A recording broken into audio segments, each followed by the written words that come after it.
وہاں سے نکلے اور آپ کے ساتھ اس وقت آپ کی زوجہ محترمہ سیدہ سارہ علیہ السلام اور آپ کے بھتیجے حضرت لوط علیہ السلام آپ کے ساتھ تھے. یہ دو شخصیات جناب سیدہ سارہ سلام اللہ علیہا آپ کے ساتھ تھیں، اور دوسرے نمبر پہ آپ کے بھتیجے حضرت لوط علیہ السلام جو بعد میں اللہ تبارک و تعالیٰ نے ان کو نبوت و رسالت عطا فرمائی تھی، وہ بھی آپ کے ساتھ تھے. یہ تین ہستیاں مقام بابل سے روانہ ہوئیں اور مصر کے راستے سے انہوں نے فلسطین پہنچنا تھا. توجہ ہے نا سرکار؟ سبحان اللہ. فلسطین پہنچنا تھا، مصر کے راستے سے انہوں نے ہو کر کے آنا تھا. پیارے دوستو بزرگوں، حضرت ابراہیم خلیل اللہ کے مقام میں کسی کو شک ہے؟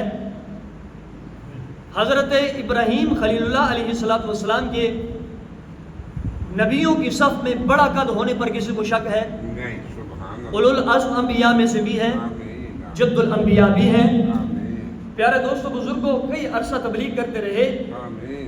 لیکن اللہ تبارک و تعالیٰ نے نہ چاہا کہ کوئی ہدایت پر آئے. لوگوں کے دلوں پر مہر لگی ہوئی تھی، کوئی آپ کا پیروکار نہ بنا، کسی نے آپ کی پیروی نہ کی. اس وقت جب آپ بابل سے نکل رہے تھے، اس وقت آپ کے ساتھ صرف آپ کی بیوی تھی اور آپ کا بھتیجا تھا. یہ تین ذوات مقدسات بابل کے مقام سے نکلے. سفر کرتے ہوئے جب مصر کی حدود میں داخل ہونے لگے، بڑی دلچسپ یہ سٹوری ہے، توجہ سے سنیے گا. جب مصر میں داخل ہونے لگے، مصر کی حدود میں داخل ہوئے، تو کسی نے کہا کہ اس وقت جو مصر کا بادشاہ ہے وہ بڑا ہی ظالم ہے. پوچھا گیا بتاؤ وہ اس کا ظلم کیا ہے، کیا وہ ظلم کرتا ہے، کس لحاظ سے وہ ظالم ہے؟ تو حضرت ابراہیم خلیل اللہ علیہ السلام کو بتایا گیا کہ شہر کے اندر، مصر کے اندر جب جوڑا کوئی نیا داخل ہوتا ہے، بیوی اور شوہر، جب دو جوڑا نیا داخل ہوتا ہے تو اس وقت وہ بادشاہ جو مصر کا ہے وہ اس جوڑے کو اپنے پاس بلا لیتا ہے اور پوچھتا ہے بتاؤ تمہارا آپس میں تعلق کیا ہے. اگر وہ کہہ دیں کہ ہم میاں بیوی ہیں تو یہ اتنا ظالم ہے، اس آدمی کی بیوی کو اپنے پاس رکھ لیتا ہے اور شوہر کو یا تو قتل کرا دیتا ہے یا شہر سے نکال دیتا ہے. اتنا بڑا ظالم ہے، لہذا آپ مصر کی حدود میں داخل نہ ہو، مصر کی حدود میں آپ داخل نہ ہو. لوگوں نے آپ کو بتایا، آپ نے فرمایا کہ میں تو مصر کی حدود میں داخل ہوں گا، اللہ کا حکم ہے، میں نے جانا ہے. اور یہاں آپ کو میں ایک رک کے تھوڑی سی بات بتانا چاہتا ہوں. وہ مصر کی حدود میں داخل کیوں ہونا چاہتے تھے؟ مصر کی حدود میں کیوں جانا چاہتے تھے؟ شہر مصر کے اندر جانے کا مقصد کیا تھا؟ وہ انشاءاللہ اس مقصد کو ذہن میں رکھیے. وہاں ایک خاص چیز اللہ تبارک و تعالیٰ نے حضرت ابراہیم کو عطا فرمانی تھی. ہاں جی، اور ظالم کا ظلم بھی بے نقاب کرنا تھا، ظالم کو شکست بھی دینی تھی، اور بھی کئی مقاصد تھے. حضرت ابراہیم خلیل اللہ علیہ السلام نے فرمایا میں نے مصر کے شہر کے اندر داخل ہونا ہے.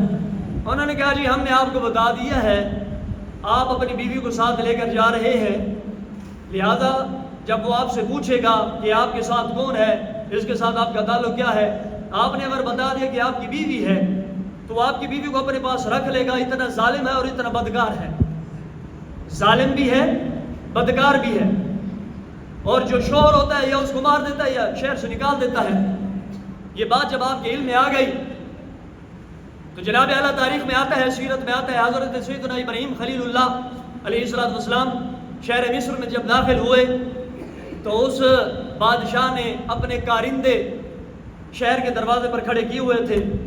جیسے یہ جوڑا پہنچا، انہوں نے ان کو لیا اور جا کے اس بادشاہ کے دربار میں حاضر کر دیا. راستے میں جب جا رہے تھے نا حضرت ابراہیم خلیل اللہ علیہ السلام، آپ اپنی زوجہ محترمہ حضرت سیدہ سارہ علیہ السلام، آپ ان کو فرمانے لگے، اب میری بات غور سے سنیے، انہوں نے عرض کی جی آپ فرمائیے. تو فرمایا جب بادشاہ تم سے پوچھے گا کہ میرا اور تمہارا تعلق کیا ہے تو تم کہہ دینا کہ میں اس کی بہن ہوں. کیا ہوں؟ پریشان تو نہیں ہو گئے؟ نہیں آپ توجہ سے سنیں, سمجھا میں دیتا ہوں آپ کو. سمجھ جاؤں گے. ہاں جی سمجھ آیا کہ جناب اعلیٰ. فرمایا جب وہ بادشاہ تم سے پوچھے تمہارا آپس میں تعلق کیا ہے تو آپ نے کہہ دینا ہے میں ان کی بہن ہوں. وہ حیرت سے عرض کرنے لگی حضور کیا فرما رہے ہیں, میں آپ کی بیوی ہوں. فرمایا ذرا توجہ کرو میں جو کہنا چاہتا ہوں تمہیں. اس وقت روئے زمین پر تو مومن ہے یا میں مومن ہوں؟ اس وقت روئے زمین پر تو مومن ہے اور میں مومن ہوں. رب کا یہ قاعدہ ہے, رب نے یہ حکم جاری فرما دیا ہے کہ مومن آپس میں بھائی بھائی ہوتے ہیں اور مومن آپس میں بہن بھائی بھی ہوتے ہیں. تم نے اس نظریے کو ذہن میں وہ رکھنا ہے, دل میں وہ رکھنا ہے اور زبان سے الفاظ یہ کہنے ہیں. دل اور دماغ کی جو بات ہوتی ہے وہی رب کی بارگاہ میں پہنچتی ہے. اس لیے تم نے یہ کہہ دینا ہے. حضرت سارہ سمجھ گئیں. اس پر ویسے کلام بہت زیادہ ہے. اس بات پر جو ابھی میں نے بات کی ہے کسی کو سمجھ نہ بھی آئی ہو تو اکیلے میں یا بعد میں بھی مجھ سے پوچھ سکتا ہے. اس پر بہت زیادہ کلام ہے. میں اپنے موضوع کی طرف آتا ہوں. حضرت سارہ سمجھ گئیں اور جیسے ہی اس بادشاہ کے دربار میں پہنچے اس نے پوچھا ہاں جی بتاؤ کیا ہے تمہارا تعلق آپس میں؟ حضرت سارہ پاک نے فرمایا کہ یہ میرے بھائی ہیں. تو اب اس ظالم کا بدکار کا یہ قاعدہ تھا, قانون تھا کہ جب کوئی یہ کہہ دیتا کہ ہم آپس میں بہن بھائی ہیں تو وہ چھوڑ دیتا تھا. لیکن اس وقت معاملہ الٹ ہوا. انہوں نے کہا کہ ہم آپس میں بہن بھائی ہیں لیکن اس نے پھر بھی نہیں چھوڑا.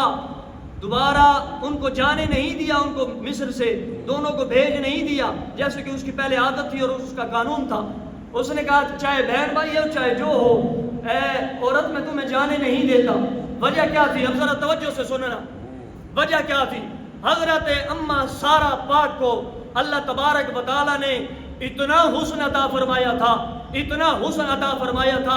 روایت میں آتا ہے کہ حضرت یوسف علیہ السلام کے حسن کے چرچے ہیں اور حضرت یوسف علیہ السلام آپ کی اولاد میں سے ہیں. آپ کے حسن کے اتنے چرچے ہونے کے باوجود حضرت یوسف اما سارہ پاک کے حسن کی ایک جھلک ہے. بولو نا یار, بولو تو صحیح نا.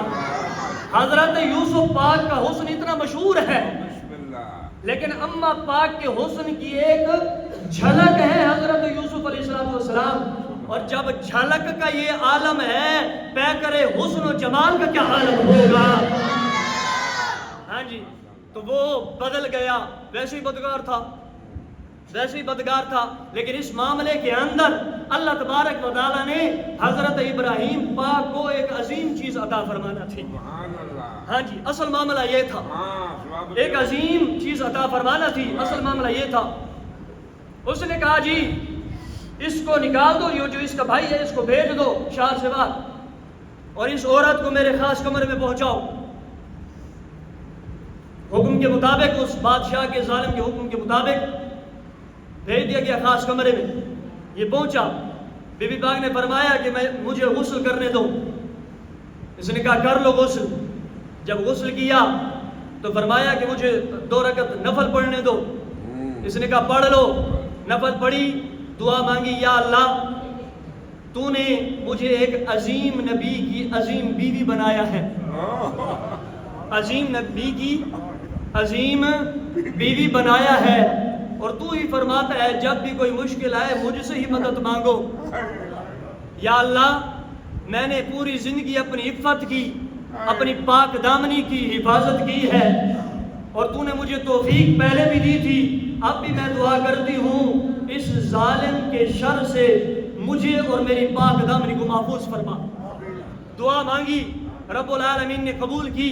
جیسے ہی یہ دعا مانگ کے کھڑی ہوئی تو جناب وہ ظالم, وہ بدکار اپنی عادت کے مطابق جیسا کہ پہلے عورتوں پر ہاتھ ڈالتا تھا ایسے قریب آنے لگا, ہاتھ ڈالنے لگا رب کی قدرت سے پورا جسم اس کا وہیں جام ہو گیا، ساکن ہو گیا، کانپنے لگا، تڑپنے لگا، اس کے منہ سے جناب رال نکلنے لگے، رال ٹپکنے لگے، وہیں بے ہوش ہو گیا۔ حضرت سارہ پاک نے جب یہ منظر دیکھا تو وہ ڈر گئیں، پھر رب کی بارگاہ میں ہاتھ اٹھائے، یا اللہ اگر یہ مر گیا تو پھر یہ اس کے جو درباری ہیں، اس کے وزیر مشیر ہیں، مجھے زندہ نہیں چھوڑیں گے، یا اللہ اسے زندہ کر دے اور مجھے اس کے شر سے بچا دے۔ اللہ تبارک و تعالیٰ نے ان کی دعا قبول کی، پھر وہ دوبارہ کھڑا ہوا، لیکن اپنی عادت سے باز نہیں آیا، پھر ہاتھ اٹھانے لگا، ہاتھ بڑھانے لگا، رب نے پھر وہیں اسے ساکن کر دیا، کانپنے لگا، تڑپنے لگا، اور 3 مرتبہ اس نے ایسے کیا۔ جب 3 مرتبہ ایسے کر چکا نا، اس نے کہا تم چیز کیا ہو؟ تم نہیں، تم سے پہلے ایک عورت پہلے بھی آئی ہے، سبحان اللہ، تم سے پہلے ایک عورت ایسے آئی تھی، سیم اسی طرح میرے ساتھ ہوا تھا، اسی طرح سارا معاملہ ہوا تھا۔ اب میں تمہیں کہتا ہوں تم بھی یہاں سے چلی جاؤ، اور وہ عورت بھی قید ہے، اسے بھی لے کر چلی جاؤ، تم کوئی اور چیز ہو، میرا بس نہیں چلتا، لہذا یہاں سے تم چلی جاؤ۔ جیسے وہ لے کر کے نکلے، اب پہلے 3 تھے، اب 4 ہوئے، چوتھی کون سی چیز تھی؟ ذرا توجہ کرنا، کون سی چیز مبارک اللہ نے عطا فرمانی تھی؟ پہلے حضرت سیدنا ابراہیم خلیل اللہ تھے، ساتھ حضرت اما سارہ پاک تھی، اس کے بعد سیدنا حضرت لوط علیہ السلام تھے۔ اب اللہ نے جو چیز عطا فرمانی تھی، اب آپ کے ساتھ چوتھی جو ہستی جا رہی تھی، ان کا نام نامی، اس میں گرامی حضرت حاجرہ علیہ السلام تھا۔